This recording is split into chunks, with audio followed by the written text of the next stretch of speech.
Muito bem. Bom dia. Deus abençoe a cada um de vocês. Que bom que vocês vieram. E eu fico muito feliz com a presença de cada um de vocês aqui para a gente aprender mais um pouquinho, né? E se Deus quiser, acho que no final do ano que vem a gente termina a confissão de fé. No ritmo que a gente está indo, por aí. Vai ser benção. Bom, como vocês sabem, nós estamos estudando aí a Confissão de Fé de Westminster. O ideal, irmão, seria, na semana da aula, vocês lerem o capítulo que a gente está estudando. Por quê? Porque quando a gente está mais... tem conhecimento sobre o que vai ser passado, é mais fácil para compreender e também para tirar as dúvidas. Porque, às vezes, quando a gente lê aqui, não dá tempo de você pensar, meditar. Escuta, mas ele está falando isso, o que ele quer dizer com isso? E aqui é a hora da gente fazer esse tipo de explanação. Então, hoje, nós estaremos estudando o capítulo de número 16. E o capítulo de número 16, ele tem 7 parágrafos. Ou seções, depende, cada um gosta de falar de um jeito diferente. A gente aqui chama de parágrafos mesmo, tá? O passado foi o 15, o pastor passou sobre arrependimento para a vida. Muito bem. Hoje nós vamos falar sobre as boas obras. É interessante a gente falar sobre isso, porque na igreja geralmente se enfatiza muito a questão da salvação pela fé somente, né? Sem as obras da lei. Mas a questão é o seguinte, a pergunta que surge: as obras ou as boas obras, elas são necessárias para o cristão? Quando eu falo necessárias, eu quero colocar 2 sentidos diferentes aí. Primeiro, elas são necessárias para a salvação? Podemos adquirir a salvação por meio das boas obras? Essa é a primeira pergunta. E depois, também, mesmo que a salvação não dependa das boas obras, se a gente partir desse princípio, elas são necessárias ou não? Afinal de contas, o que são as boas obras? Quando a Bíblia fala boas obras, o que ela está querendo dizer com isso? Ou melhor, quando a confissão de fé, ela usa essa expressão boas obras, o que ela quer dizer com isso? Que as obras que agradam os homens são boas? Ou que qualquer tipo de obra que em si mesma ela é boa, ela se enquadra nessa definição de boas obras da confissão de fé? É isso que a gente vai ver hoje. Então aqui eu quero passar para vocês o Berkhof. Ele é o teólogo, vamos dizer assim, oficial, se é que pode dizer nessa forma, do presbiterianismo aqui no Brasil. Por quê? Todos os que estudam teologia no seminário, o livro base de teologia sistemática é o do Berkhof. Então ele vai definir as boas obras dessa forma: estas são obras que Deus não somente aprova, mas, em certo sentido, também recompensa. Isso daqui é muito interessante porque Deus não teria necessidade de recompensar ninguém com nada, porque tudo que a gente recebe é pela graça. Então, até se eu fizesse boas obras a minha vida inteirinha, não significa que Deus teria a obrigação de me recompensar. Mas aqui é interessante que fala que ele recompensa. E não somente recompensa, como ele também aprova essas boas obras. Eis as características das obras espiritualmente boas. Então aqui ele colocou 3 características, tá bom? Lembrando que eu estou falando que o Berkhof, a definição dele. A primeira característica são frutos de um coração regenerado, visto que, sem isso, ninguém pode ter a disposição. O que é a disposição? Obedecer a Deus. E o motivo, qual que é a motivação? Glorificar a Deus, exigidos. Então, segundo o Berkhof, ele vai dizer o seguinte: essas boas obras, uma característica delas é que ela é fruto de um coração regenerado. O que significa isso? Somente os salvos conseguem praticar essas boas obras. Segundo a definição do que é boas obras na confissão. Continuando.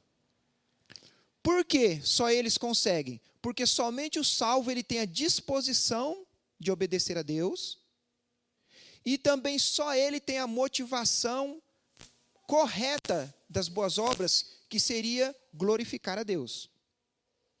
O que isso significa? Depois a gente vai ver direitinho sobre isso, mas ele mais ou menos quer dizer o seguinte: quando uma pessoa não salva pratica obras que são boas em si mesmo, ele não está praticando as boas obras que a confissão de fé diz que são boas. Por quê?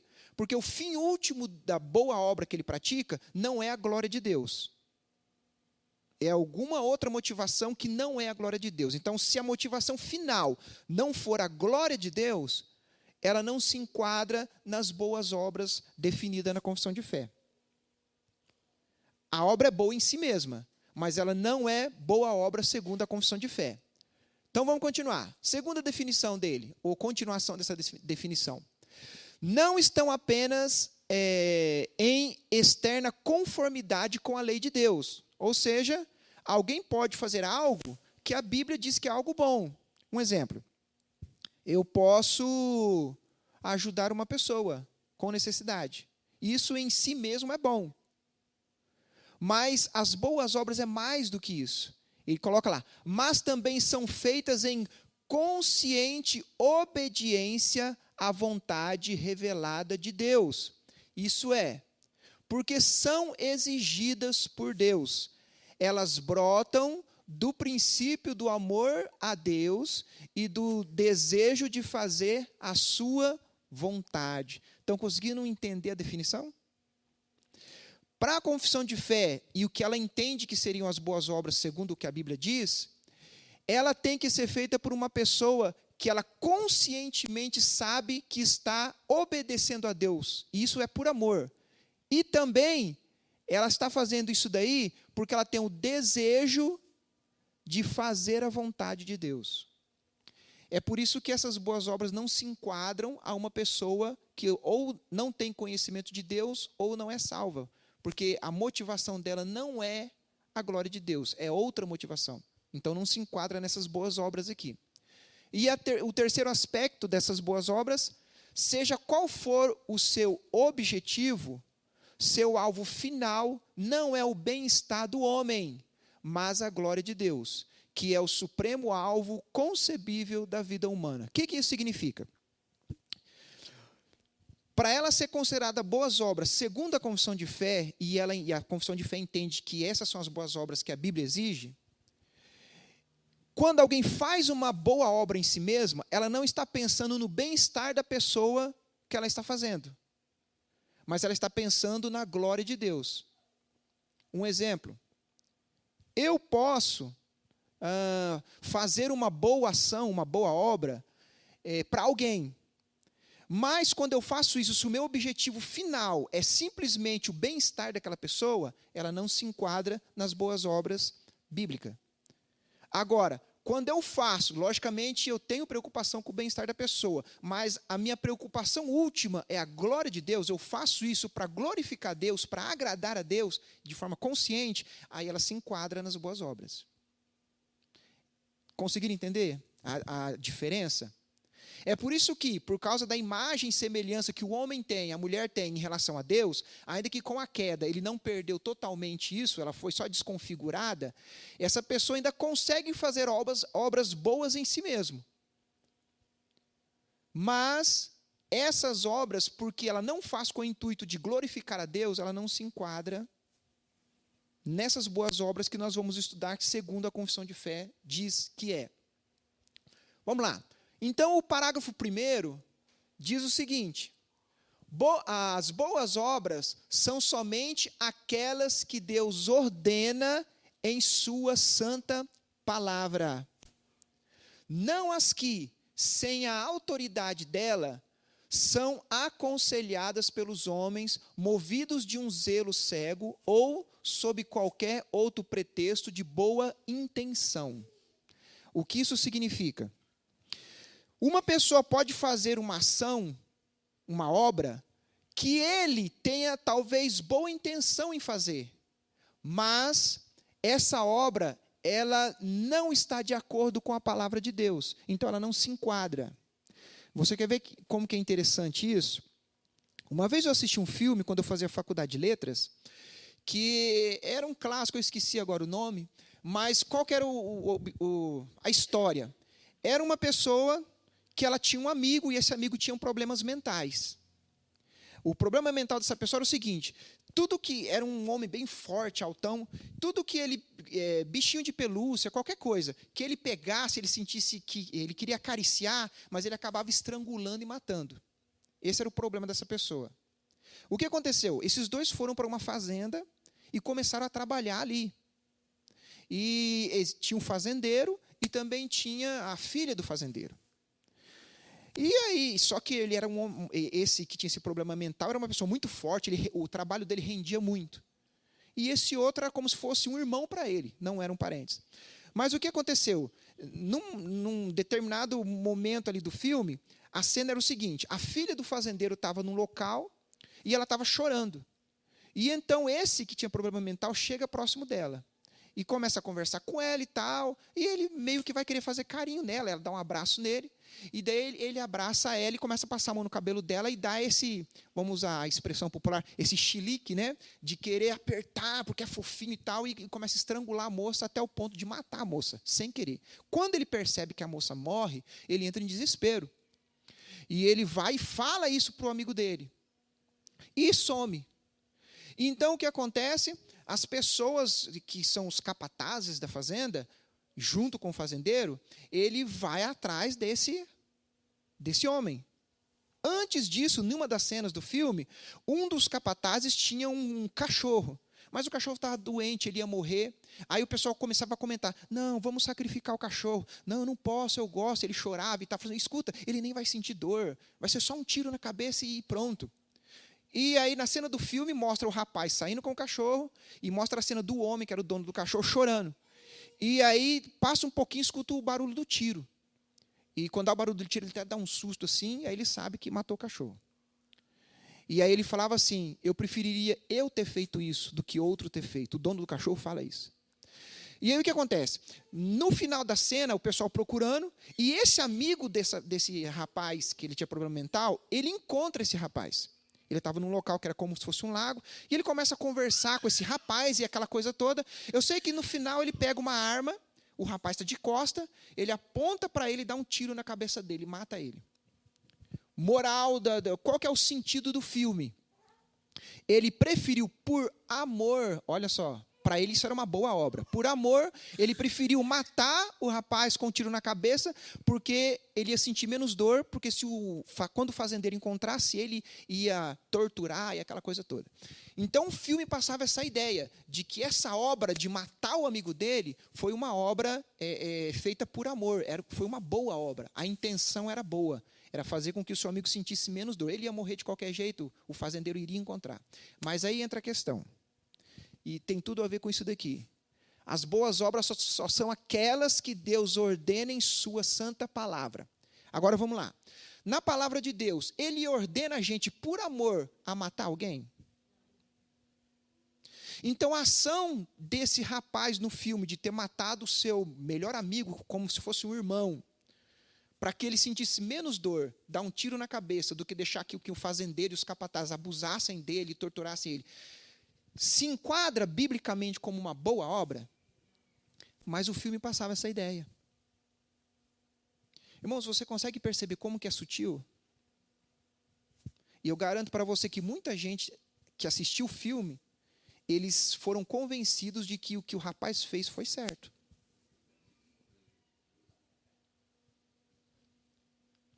E aqueles que falam que matam por amor a esposa, o marido e aquela coisa toda? Vocês estão entendendo o que eu estou querendo dizer? Está cheio de boas intenções. Então, vamos lá. A explicação teológica. As boas obras são ordenadas nas Escrituras. Nós vimos ali, né? O que são as boas obras? São aquelas que Deus ordenou na Escritura. Alguém pode abrir aí 1 Timóteo, capítulo 6, versículo 17 e 18, e outra pessoa já deixa engatado aí, Tiago, capítulo 2, versículo 15 e 17.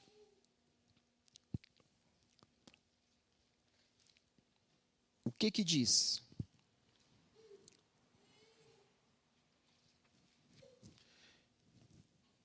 Quem achou o 1 Timóteo pode ler, bem alto.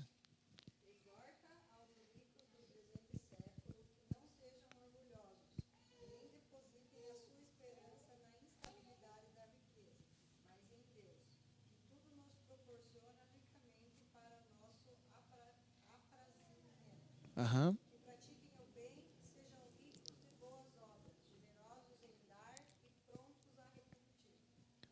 Olha só, é um mandamento bíblico você praticar boas obras. No caso aí do contexto, eram as pessoas que tinham posses, que tinham muito dinheiro na igreja, e aí o apóstolo Paulo está dizendo, ensinando Timóteo, né, a que ele, fugiu a palavra agora, exortasse essas pessoas a que eles tivessem boas obras, usassem o seu dinheiro para abençoar as outras pessoas que tinham necessidade. Olha só Tiago, capítulo 2, o versículo 15 ao 17, o que diz?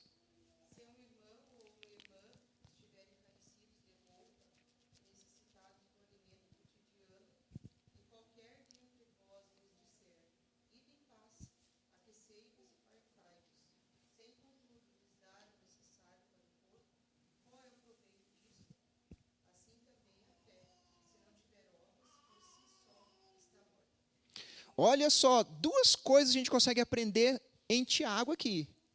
Primeiro, se você vê alguém passando necessidade e você tem condições de ajudar e simplesmente fala assim, não, irmão, vamos orar por você, Deus vai te abençoar, e você não abençoa, você não está praticando o cristianismo, você não está fazendo boas obras.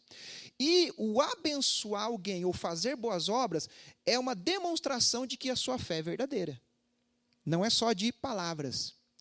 Então você vê que a Bíblia, ela, no caso Paulo falando com Timóteo e Tiago falando com os irmãos ali, ela exige essas boas obras, porque ela é uma demonstração de que sua fé é verdadeira e é o que Deus quer que as pessoas façam. Olha a continuação do parágrafo 2 agora, primeira parte. Estas boas obras, feitas em obediência aos mandamentos de Deus, são o fruto e as evidências de uma fé viva e verdadeira. Foi o que a gente falou. Olha o que diz aí Efésios 2:10 e Tiago 2:18. As boas obras devem ser fruto da verdadeira fé. Efésios 2:10.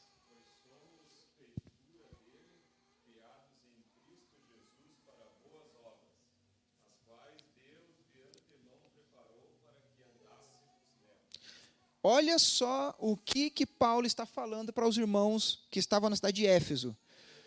Nós fomos criados para quê?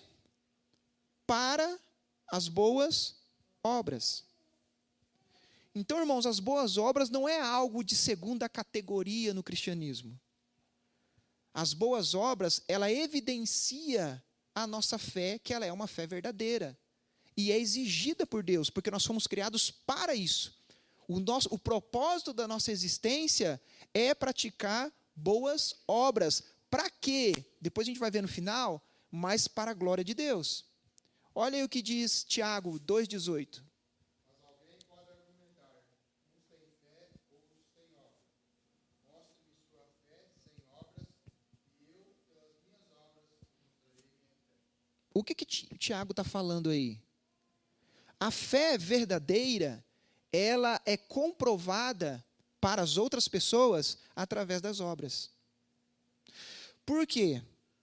Eu posso muito bem ser um religioso.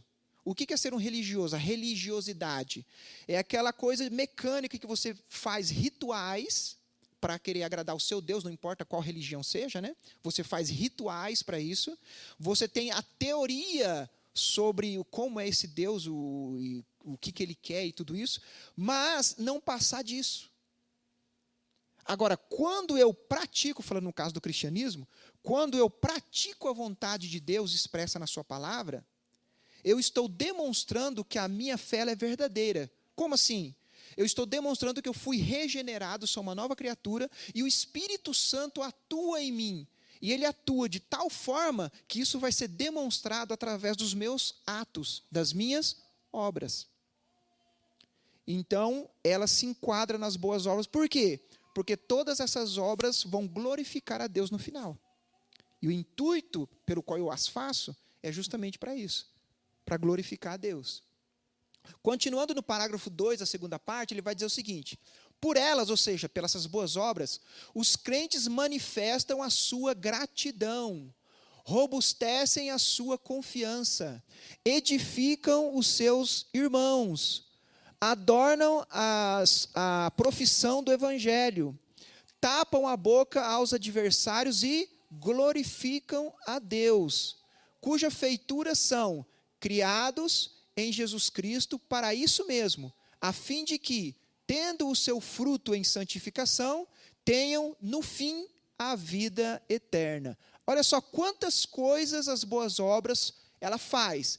Ela manifesta a nossa gratidão a Deus, ela robustece a nossa confiança em Deus, ela edifica os irmãos, ela adorna, ela enfeita, vamos dizer assim, né? É o enfeite da nossa profissão sobre o Evangelho. Ela tapa a boca dos adversários. Quando você pratica boas obras, você tapa a boca daqueles que criticam o cristianismo. E ela também, e o principal, ela glorifica a Deus. Olha só. As boas obras devem ser praticadas visando a glória de Deus. Mateus 5,16 e 1 Pedro 2, 11 e 12. 1 Pedro 2, 11 e 12. Mateus 5,16. O que diz aí sobre glorificar a Deus com as obras?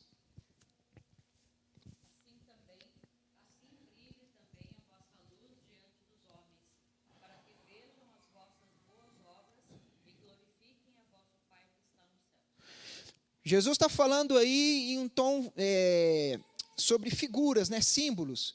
Ele fala sobre o homem ser luz na terra e aquela coisa toda. E no final ele fala o quê? Que essas boas obras vai fazer o quê? Vai glorificar a Deus. Deus quer que nós façamos boas obras, para que o nome dele seja glorificado. Esse é o fim último das boas obras. Se quando eu faço uma obra, ainda que ela seja boa em si mesmo, se eu faço não com a motivação de glorificar a Deus, ela não vai se enquadrar nessas boas obras. O fim último tem que ser a glória de Deus. 1 Pedro 2, 11 e 12, o que fala?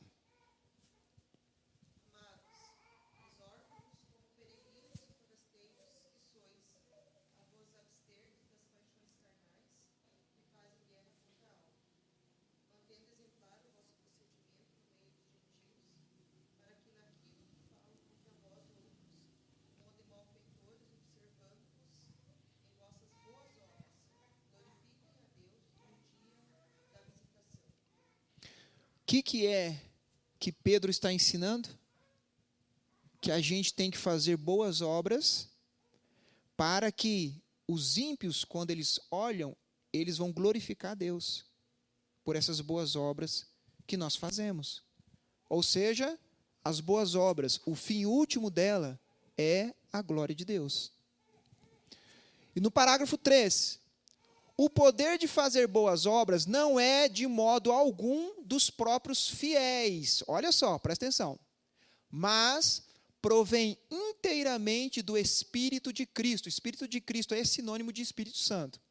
A fim de que sejam para isso habilitados, é necessário, além da graça que já receberam, as pessoas, né, que receberam essa graça para poder fazer boas obras, ou ser habilitadas para isso, uma influência positiva do mesmo Espírito Santo para obrar neles o querer e o fazer segundo o seu beneplácito. O que a confissão de fé está dizendo? Que para você fazer boas obras, você só consegue as boas obras que glorificam a Deus, por intermédio de uma ação do Espírito Santo na sua vida. Tem uma frase que eu não lembro de quem foi que falou, não sei se foi Calvino ou Lutero, não sei. Dizia mais ou menos o seguinte: tudo que eu faço de mal, fui eu que fiz. Tudo que eu faço de bem, foi Deus que fez por meu intermédio. Isso é interessante, né? Porque a nossa natureza pecaminosa, a tendência nossa é você fazer segundo a sua natureza. Então, se nós somos pecadores por natureza, nós pecamos. Isso somos nós que estamos fazendo. Agora, o bem que nós fazemos, esse que glorifica Deus, somente através da ação do Espírito Santo na vida de uma pessoa é que ela consegue fazer. Filipenses, capítulo 2, o versículo 13, o que fala aí? O Espírito Santo impulsiona o homem a fazer as boas obras. Que diz?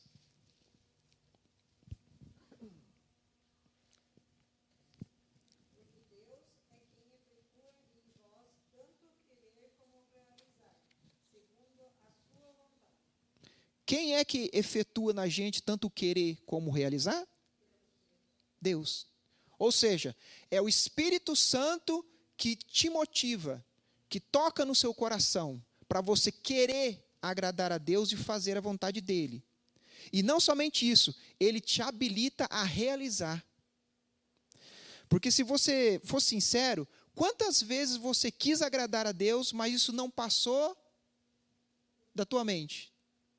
E no fundo você não fez. É necessário que tanto o Espírito Santo te capacite ou te impulsione a querer fazer, como também te capacite a fazer. A glória é dele. E quando você faz pela motivação correta, que é o quê? Glorificar a Deus.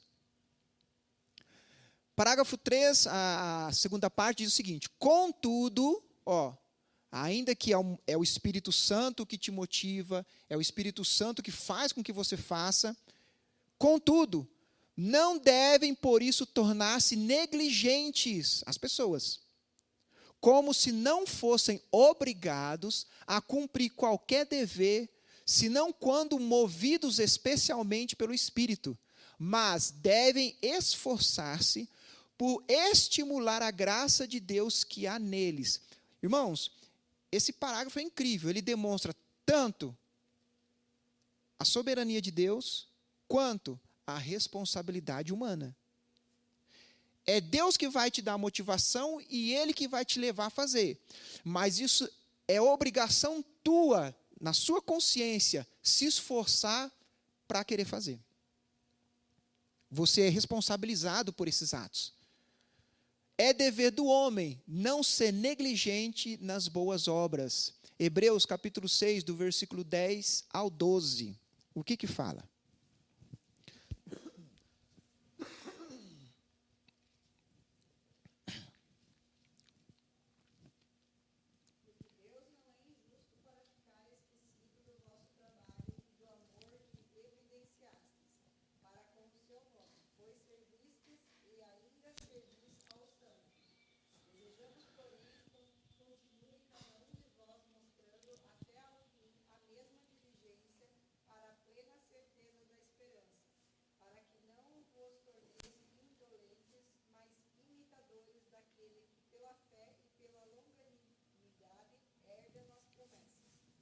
O que o versículo está nos ensinando, ou os versículos?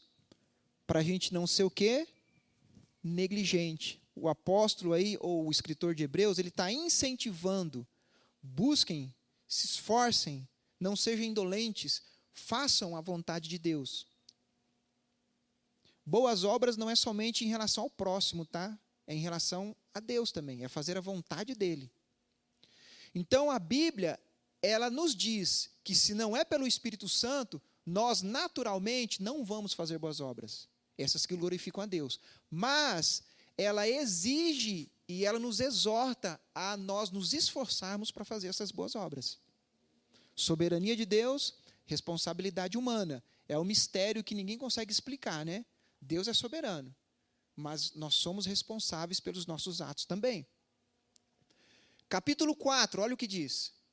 Os que alcançam pela sua obediência a maior perfeição possível nessa vida, estão tão longe de exercer as suas obrigações e fazer mais do que Deus requer, que são deficientes em muitas coisas que são obrigados a fazer. O que esse parágrafo está nos ensinando? Obrigado, irmã. Está nos ensinando o seguinte: por mais que nós tentemos obedecer a Deus e tenhamos a influência do Espírito Santo, essas nossas obras, elas são deficientes. Deficientes na quantidade e deficientes na qualidade. Por quê? Se você for parar para analisar, até nas nossas boas obras, e até quando a gente quer glorificar Deus, nós somos tão manchados pelo pecado, que tem uma manchinha de pecado nas nossas boas obras. Você quer ver como isso é interessante? Eu posso ajudar uma pessoa, correto? E fazer isso pensando no bem-estar da pessoa e querendo obedecer a Deus, glorificar a Deus por isso. Mas, ou seja, isso em si é algo bom. Mas, lá no fundinho do meu coração, eu posso ter aquela esperança pecaminosa de que eu estou ajudando, mas eu espero também no futuro ser ajudado por essa pessoa. Está entendendo? Não é um amor que não espera nada. Você ama simples e puramente por amar. Não, é um amor que espera uma recompensa. Talvez a recompensa não seja ser ajudado pela pessoa no futuro, que isso me traria uma garantia. Se eu precisar, eu já sei, ele está em dívida comigo. Ou, às vezes, pode ser simplesmente o fato do status que aquilo vai me trazer. Eu ajudei, todo mundo vai ficar sabendo, então na igreja eu vou ter o status de ser uma pessoa espiritual. Ainda que eu não fale, mas às vezes eu penso isso. Está vendo a mancha do pecado? Uma boa obra. Eu posso subir no púlpito e pregar. A pregação em si é uma boa obra e é exigida pela palavra de Deus. Mas, por causa do pecado, eu posso pregar, mas a minha motivação em pregar não é simplesmente, puramente, ensinar os irmãos, preocupação com os irmãos e glorificar a Deus, ainda que isso esteja na minha consciência. Mas também eu posso pensar, será que os irmãos vão me elogiar? E vão dizer que eu sou um grande pregador? Você está entendendo a preocupação? De aprovação? Eu tava lá no Paraguai, daí veio uma criancinha do meu lado, eu peguei lá e dei 5 para ela. Ajudei, né? Aí eu desci uns 10 metros, a outra veio me pedir. Eu falei, eu não posso dar.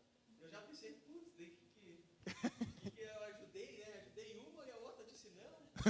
Tipo assim, nunca faz o certo, né? Outra coisa, irmãos, será que a gente também, quando ajuda as pessoas, a gente faz simples e puramente por um desencargo de consciência, ou porque no fundo você quer agradar a Deus e honrar a Deus e se preocupa com o próximo? Ou só aquele desencargo de consciência, não, eu fiz coisa boa, Deus está em dívida comigo. Ainda que eu não fale, mas será que eu tenho essa sensação no coração? Tipo assim, agora eu vou ter mais aprovação de Deus, porque eu fiz a vontade dele. Vocês estão entendendo como que o pecado estragou a gente?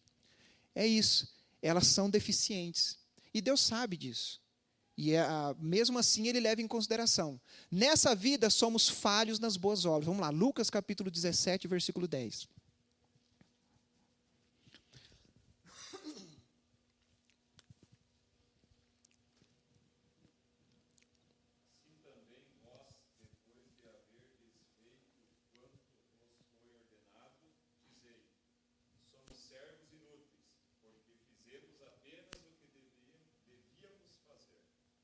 Nossa, agora doeu, né? Sabe qual é a comparação aí que eu gosto de fazer em relação a essa fala? É o seguinte: imagina que você é funcionário, um gerente de alguma empresa ou de uma fazenda, não importa. Você é contratado para fazer o serviço da fazenda. Então, se você passar o dia inteiro fazendo o serviço da sua fazenda, ou da fazenda a qual você é contratado, da empresa, quando chegar no final do dia, vamos supor que o teu patrão não te recompense e não te elogie por nada do que você fez. Qual é a lógica aí? Eu fiz porque eu já sou pago para fazer. É minha obrigação fazer. É mais ou menos isso que a Bíblia está falando. É a nossa obrigação obedecer a Deus em tudo. Mesmo que eu obedecesse a Deus em tudo, sem nenhum errinho, Deus não teria a obrigação nenhuma de nos elogiar ou de estar em dívida conosco, porque eu não fiz nada além da minha obrigação. E é nisso que ele fala, eu sou um inútil, porque eu só fiz aquilo pelo qual eu já sou obrigado a fazer. Se eu não fizesse, eu ia estar em falta. Mas se eu fiz aquilo pelo qual eu nasci, pelo qual Deus me criou, eu não tenho vantagem nenhuma em querer me gloriar. É a minha obrigação. Por isso que fala, as nossas boas obras, elas nunca foram suficientes para conseguir impressionar a Deus ou conseguir algum favor dele. Primeiro, porque elas são manchadas pelo pecado. E segundo, porque é minha obrigação ter que fazer. Se eu não fizesse, aí eu estava em dívida. Mas eu não fiz mais do que a minha obrigação. Parágrafo 6. Não obstante, o que havemos dito, sendo aceitas por meio de Cristo, as pessoas dos crentes, também são aceitas nele as boas obras deles. Não como se fossem, nessa vida, inteiramente puras e irrepreensíveis à vista de Deus, mas porque Deus, considerando-as em seu Filho, é servido a aceitar e recompensar aquilo que é sincero, embora seja acompanhado de muitas fraquezas e imperfeições. Ainda que a minha obediência é manchada pelo pecado e ela está cheia de fraquezas e imperfeições, por que Deus me recompensa se eu obedeço a sua palavra e se eu pratico as boas obras? É porque ele me recompensa considerando a obra do Filho. Toda recompensa que nós recebemos, todo galardão que nós recebemos ou vamos receber, nós só recebemos por causa do que o Filho fez. Não porque existe algo em mim que faça com que Deus tenha dívida comigo. Não existe isso. Deus não deve nada a ninguém. E, infelizmente, muitas igrejas pregam, talvez não dizem com essas palavras, mas fica subentendido de que Deus tem uma dívida com você. Então, Ele tem que te abençoar. Irmãos, a Bíblia não diz isso. Olha só. As boas obras são recompensadas pelo Senhor. Vamos ver aí. Eclesiastes capítulo 12, versículo 14 e Apocalipse capítulo 22, versículo 12. Vamos ver então no Antigo Testamento e no Novo Testamento o que eles falam.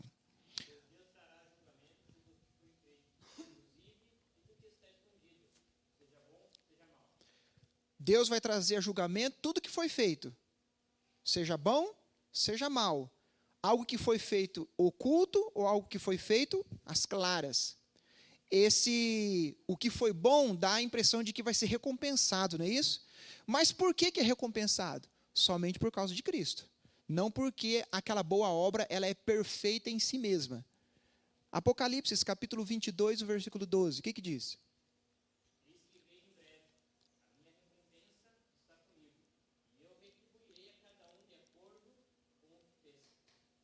Nossa.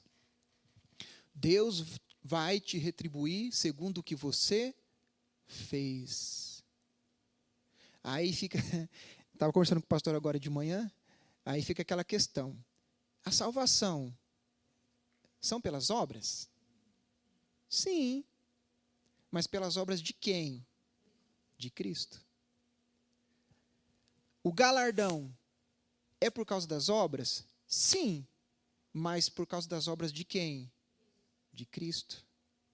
Então, na realidade, irmãos, você vê que toda a glória é somente para Deus. As boas obras são direcionadas para Ele. Parágrafo 5. Não podemos, pelas nossas melhores obras, merecer a mão de Deus, perdão de pecado ou a vida eterna. Grava isso na sua mente. Essa concepção é bíblica. Tem muitas pessoas que acreditam que, principalmente as denominações que pregam que você vai ser recompensado pelaquilo que você fez no sentido de salvação. Olha o que diz aí. Não podemos, pelas nossas melhores obras, porque elas são manchadas pelo pecado, merecer da mão de Deus perdão de pecado ou a vida eterna. Não existe nada que você faça, por melhor que seja, que possa fazer com que você mereça a vida eterna. Porque é grande a desproporção que há entre eles e a glória por vir. E infinita a distância que vai de nós a Deus, a quem não podemos ser úteis por meio delas, das obras, nem satisfazer pela dívida dos nossos pecados anteriores. As nossas obras não têm o poder de cancelar os pecados anteriores. E porque, como boas, procedem do Espírito, lembra que tudo que eu faço de bom foi uma influência direta do Espírito Santo, como nossas são impuras e misturadas com tanta fraqueza e imperfeição, que não podem suportar a severidade do juízo de Deus. Assim, depois que tivermos feito tudo quanto podemos, temos cumprido tão somente o nosso dever e somos servos inúteis. Isso tem a ver com o que a gente falou ali, né? As boas obras são insuficientes para garantir a misericórdia divina. Tito, capítulo 3, do versículo 5 ao 7. O que nos diz aí sobre esse tema? De que as obras não têm a capacidade de adquirir a aprovação de Deus no sentido de perdoar pecados e alcançar a salvação. Não por obras de justiça praticadas por nós, mas segundo sua misericórdia. Ele nos salvou mediante o lavar regenerador e renovador do Espírito Santo, que ele derramou sobre nós ricamente por meio de Jesus Cristo, nosso Salvador, a fim de que, justificados por graça, nos tornemos seus herdeiros, segundo a esperança da vida eterna. O que é que está dizendo aí no começo do versículo? Não por obras de justiça. Mas a salvação veio por quê? Aí o final do versículo vai falar. Por causa de Cristo. Irmãos, não existe nada que você possa fazer que possa obrigar a Deus a te salvar, como merecimento. Eu lembro quando eu era... antes de vir para a Argentina, meu pai tinha um mercado. E ia um rapaz lá, e a mãe dele, ela era bem... Ó como que é o pensamento. Ela era bem católica mesmo, praticante. E aquela pessoa que está sempre na igreja, fazendo, ajudando os outros e tal e tal. Olha o que ele falou. Em tom de brincadeira, conversando com meu pai, mas ele falou bem assim, essa daí, quando morrer, tem que ir para o céu direto. Porque qual que era a mentalidade dele? Ela fez tanta coisa boa, é como se Deus estivesse em dívida com ela. Qual que é esse tipo de mentalidade? Que as boas obras, ela tem a capacidade de fazer com que Deus fique em dívida comigo. Eu alcancei a salvação por mérito. Eu mereço isso. O que a Bíblia sempre nos ensina é justamente o contrário. Tudo que vem da parte de Deus é por graça. Nós não merecemos nada. Por quê? Porque tudo que nós fazemos está manchado com o pecado, inclusive depois da nossa conversão.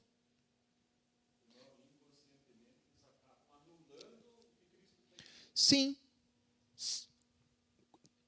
Toda religião que fala que você tem que fazer por merecer, no fundo, é uma forma de desprezo pelo que Cristo fez na cruz.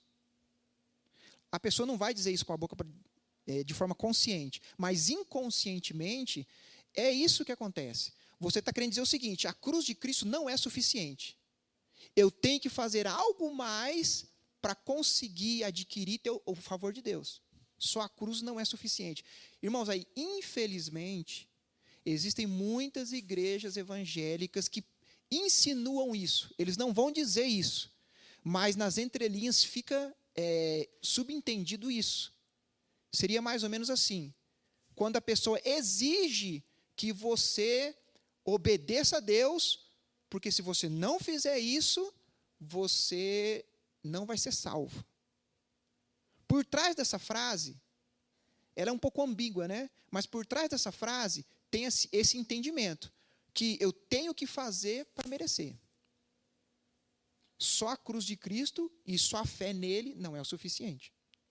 Claro que a fé verdadeira, ela vai ser demonstrada e você vai fazer boas obras. Mas as boas obras não é para adquirir a salvação. É só uma demonstração de gratidão e você está expressando o que você crê. Você só está comprovando que a sua fé é verdadeira. Olha o parágrafo 7.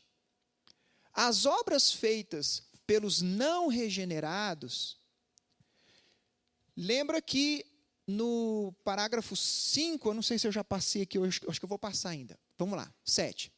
As obras feitas pelos não regenerados, embora sejam quanto à matéria, ou seja, quanto à obra em si mesma, coisa que Deus ordena, e úteis tanto a si mesmos como aos outros, contudo, porque procedem de corações não purificados pela fé, não são feitas devidamente, segundo a palavra, nem para o fim justo. Qual é o fim justo? A glória de Deus. São pecaminosas e não podem agradar a Deus, nem preparar o homem para receber a graça de Deus. Não obstante, o negligenciá-las é ainda mais pecaminoso e ofensivo a Deus. O que esse parágrafo está ensinando para a gente? O ímpio, quando ele faz boas obras, essa boa obra, ela é boa em si mesma, é útil tanto para ele quanto para as pessoas. Quando eu ajudo uma pessoa, ainda que eu não seja cristão, eu estou ajudando alguém, isso é algo útil. Mas, com relação a Deus, ela não tem o poder de preparar essa pessoa para receber a graça de Deus. E quando essa pessoa faz essa boa obra, ele não está fazendo segundo a palavra e também com um fim último, que é a glória de Deus. Então, o que isso significa? É algo nulo com relação à salvação. Mas não praticar essas obras é algo ainda pior. Olha só o estado do ímpio, irmãos. O ímpio, quando faz uma boa obra, ele não tem vantagem nenhuma em relação a Deus, e isso não tem relação nenhuma com adquirir a salvação. Mas não praticar essas boas obras é muito mais insultante a Deus, porque além de eu não praticar, eu estou desobedecendo. As boas obras são insuficientes para garantir a misericórdia divina. Salmo 16, versículo 2, e Gálatas, capítulo 2, o versículo de número 16. O que nos diz aí?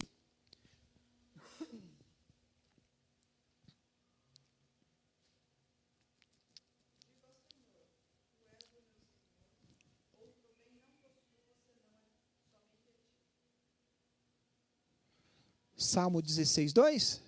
Será que eu errei? É isso mesmo. Diga de novo, vai lá. Quanto ao santo, diga ao Senhor, tu és o meu Deus, o meu Senhor, outro bem não possuo, senão somente a ti.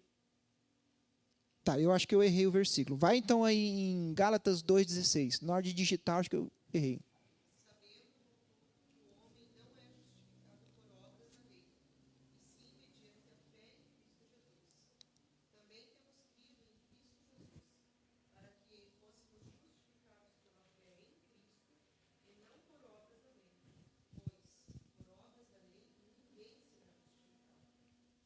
Olha, irmãos, que interessante isso daí. Não existe nada que você possa fazer, por melhor que seja, que possa fazer com que você receba a justificação por causa disso. Ou seja, por merecimento. Não existe. Paulo ele é bem enfático em dizer que as boas obras não salvam ninguém. As boas obras não movem a mão de Deus no sentido de fazer com que ele fique devedor à pessoa ou com que essa pessoa alcance a salvação. Ah, mas e o que Tiago fala? Que a fé sem as obras é morta. O que ele quer dizer? Imagina uma linha, irmãos. Vou fazer a linha ao contrário aqui para vocês. Assim, a linha é aqui. E imagina no meio da linha, antes da conversão, depois da conversão. Paulo, ele está se referindo a algo que acontece antes da conversão. Não existe nenhuma obra que faça com que você adquira a salvação. É só pela fé. Agora imagina a linha do meio para frente, depois da conversão. Isso é o que Tiago está falando. Depois que você é salvo, as obras vão demonstrar que a sua salvação foi verdadeira. Você realmente é uma pessoa regenerada. Se depois que você recebeu a salvação, você não comprova essa salvação por meio das boas obras, é um grande indício de que talvez a sua conversão foi falsa.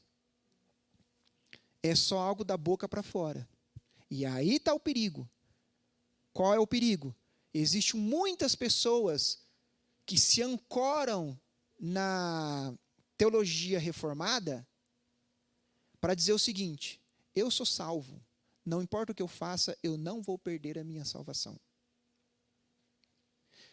Está certa essa afirmação? Sim, mas está certa essa afirmação entre vírgulas, vamos colocar assim. É meia verdade isso. Por quê? Porque a salvação verdadeira, a pessoa não vai continuar na sua vida de pecado. Porque, como eu já falei aqui, é um combo. Você vai numa lanchonete e você compra o combo. Vem lá o sanduíche com refrigerante, com batata frita, vem tudo. Se você não quiser comer a batata frita, é problema seu, mas ela vem. A salvação é a mesma coisa. Quando você é salvo por Cristo, a sua natureza é transformada, o Espírito Santo habita em você. Então, é algo lógico e natural que você comece a obedecer a Deus, a amar a sua palavra e a ter uma vida de santidade, a praticar boas obras. Então, irmãos, muito cuidado com essas pessoas que às vezes estão na igreja, que falam, eu sou salvo, sou filho de Deus, mas quando você olha para a vida dessa pessoa, ela vive exatamente igual vivia antes da sua conversão. É um indício muito forte de que talvez essa pessoa não se converteu de verdade. Então, vamos lá. Conclusão. O que nós vimos? Primeiro, as boas obras são uma virtude esperada na vida do salvo. Foi o que eu acabei de dizer. Você é salvo, é algo que se espera que você viva em santidade praticando boas obras. Por quê? O Espírito Santo vai levar você a fazer isso. Também, as boas obras da lei evidenciam a fé verdadeira. Nós falamos sobre isso. Deus requer boas obras dos salvos, mas não salvam pecadores por elas, por essas boas obras. A salvação nunca foi adquirida por mérito, por coisas que eu faço, mas somente pela fé. Mas espera-se que o salvo pratique essas boas obras. As boas obras em nós e por nós são produzidas pelo próprio Deus por meio do seu Espírito. É Deus que vai te impulsionar e vai te dar a capacidade de você praticar essas boas obras. Mas boas obras no sentido bíblico, para a glória de Deus. Só Ele pode fazer isso no coração da pessoa. A finalidade das boas obras é glorificar a Deus. Toda boa obra que não visa esse objetivo, boa obra ali está entre aspas, né? Não se enquadra na definição bíblica de boas obras. Vamos lá. Seria mais ou menos assim. O político, quando ele faz algo bom, não vou dizer todos, mas a maioria, ele faz algo bom porque realmente ele está preocupado com o próximo e ele quer glorificar a Deus, ou ele faz com uma motivação pecaminosa? Eu estou fazendo para garantir votos, para eu sempre me manter na política. É uma imagem boa, né, para a gente conseguir entender. Ou seja, tem falsidade na boa obra dele. Não é algo que é feito de coração para agradar a Deus e com preocupação real com o próximo. Não todos, mas acredito eu que a maioria é assim. Eles fazem para quê? Existem segundas intenções por trás. da boa obra. É mais ou menos assim, sabe aqueles filmes que tem um psicopata, ou o cara é um assassino, e ele ajuda alguém, porque no fundo, ele está planejando algo lá no futuro, e ele está querendo como que usa a palavra em português? Ele está querendo amarrar essa pessoa a ele.